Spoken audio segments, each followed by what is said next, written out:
tujifunze jambo moja, kama ni namna gani, namna ya kumtambua Mkristo wa kweli.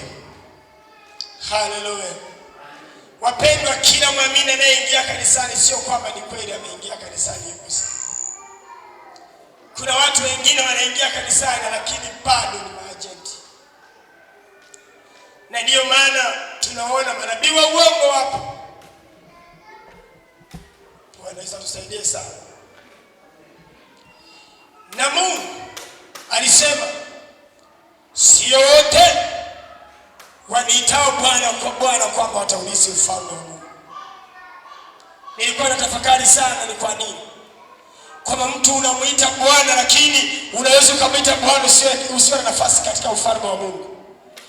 Maana yake kanisani unaenda lakini usiwe na nafasi katika ufalme wa Mungu. Inawezekana na kwaya unaimba lakini usiwe na nafasi katika ufalme wa Mungu. Inawezekana kuhubiri na hubiri lakini usiwe na nafasi katika ufalme wa Mungu. Ni kwa sababu gani? Nikawa ninafikiria kweli, nikagundua kwamba ni kwa sababu watu tumemwacha Bwana. Hatusemi, hatuabudu, hatuimbi kwa kumtukuza Mungu aliye hai, ila tunaimba ili tuonekane tu na watu, tunahubiri tuonekane na watu, tunafundisha tuonekane na watu, lakini hatufanyi kwa ajili ya Kristo anayeishi. Kama tungelifanya kwa ajili ya Kristo anayeishi, tungelienda mbinguni. Bwana Yesu atusaidie sana. Haleluya. Bwana Yesu asifiwe. Upendo umesha. Yaani watu hawapendani na hawampendi Mungu.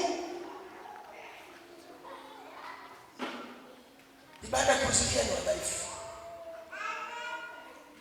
Kuandika kinachofundisha kanisani hawaandiki. Biblia hawana.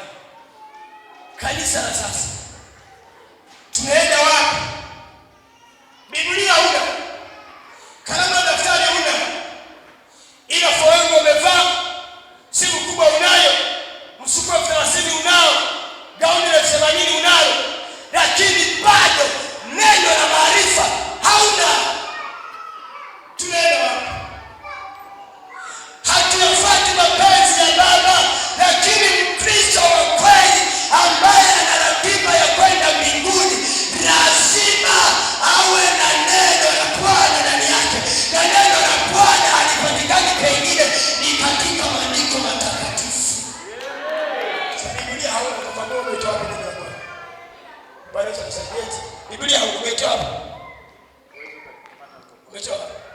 Simu kubwa tunazo. Ukiambia watu hapa kama kila mtu ainue simu yake hapa, kuna mwingine atainua simu mpaka 700,000. Inua simu yako njoo anainua. Inua Biblia hata agano hana. Agano jipetu hana. Zile za msaada zile ambazo Wakristo waongofu hapa tunawapatiaga. Hana. Hapana, lazima kama muumini wa kweli uishi maisha yanayopendeza Mungu. Neno la Mungu wapenda, sikiliza. Sikiliza. Unaweza ukawa upo kanisani lakini usiwe na ratiba ya kwenda mbinguni kwa sababu ya maisha unayoishi wewe, ukawa ni ubao tu, ubao kabisa unaonyesha kwamba Tanzania Assemblies of God ile pale, lakini halijawahi kufika ile ubao. Kwa nini wewe Mkristo wewe ubao kwa kuonyesha wengine wewe hawezi? Kwa nini wewe mpiga debe mwanakwaya? Bwana Yesu tusaidie sana. Kanisa lazima sisi tufanye kwa Kristo kweli, tuishi katika nini. Lakini sikiliza, kuna jambo la pili. Kwamba lakini pia Mungu anasema wapo wengine ni Wakristo wa uongo. Yupo kanisani ila ni Mkristo wa uongo, na huyo ndiye unayekuta analitesa kanisa. Hana ratiba ya kwenda mbinguni. Yeye alisaka kata tamaa. Yupo kanisani ni mchonganishi namba 1. Yaani yeye ana PhD. Hivi elimu ya juu ni PhD, sivyo?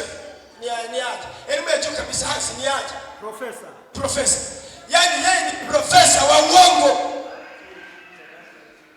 Kile ambacho hakijagi kusemwa, yeye akitoka hapa anaenda kutunga. Na akitunga kinaenea. Ni mtu mwenye chuki.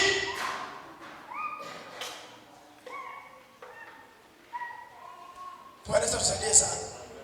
Kama ni muongo ni wa kwanza, kama ni mchuki, kama ni mchoyo ni wa kwanza, kama ni mchonganishi ni wa kwanza, kama ni mwizi ni wa kwanza. Hapana, Mkristo wa kweli anaishi katika kutenda mapenzi ya Mungu aliye hai.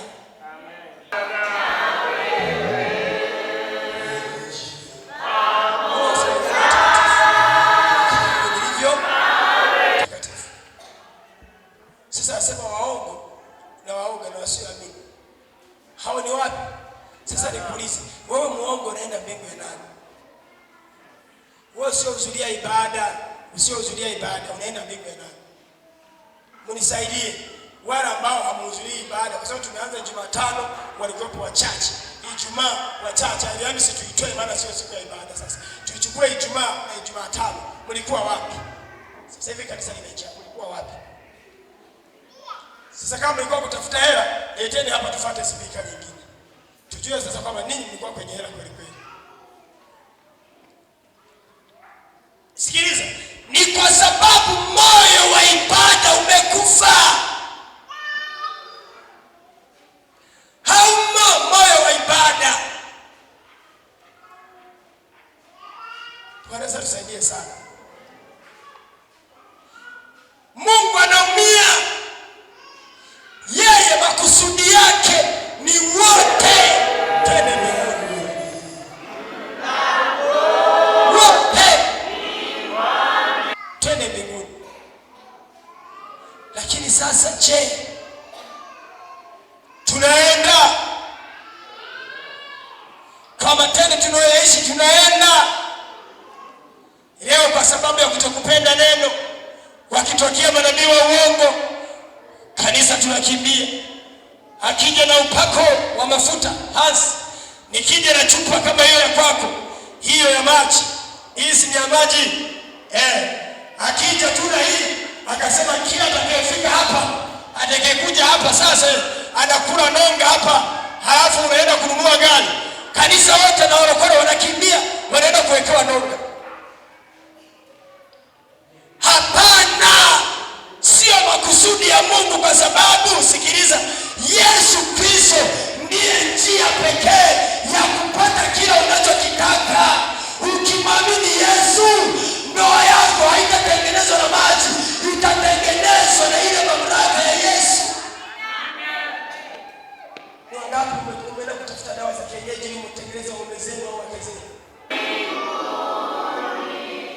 Kwa sababu tulikuacha Bwana na kanisa. Lakini wewe na Kristo Mkristo wa kweli mtegemea Mungu peke yake. Mkristo wa kweli hupenda kujifunza katika Kristo. Bwana Yesu asifiwe. Hebu nisaidie kuweka makofi mengine kwa Yesu. Sasa kuna mambo machache dunia. Lazima kanisa tujichambue. Kanisa tufanane na wateule, tufanane na wanawari. Kanisa hatutakiwi kufanana na dunia. Lazima tubadilike, tujitenge. Hivi kwa nini Mungu anatuma malaika kwenda Sodoma? Wanaenda kwa Rutu. Unajua mimi nilikuwa najiuliza, kwa nini wanaenda pale? Kwa nini Mungu anazungumza wakati wa safina anamwambia Nuhu? Ni kwa sababu Nuhu alikuwa mtakatifu. Kwa Mungu anatamani aone ni nani ambaye yuko tayari kujenga safina. Alikuwa anasema safina yako wewe mwenye dhambi ni kumwamini Bwana. Sasa leo kanisani tunapokuja kutoka duniani tunakuwa wenye dhambi.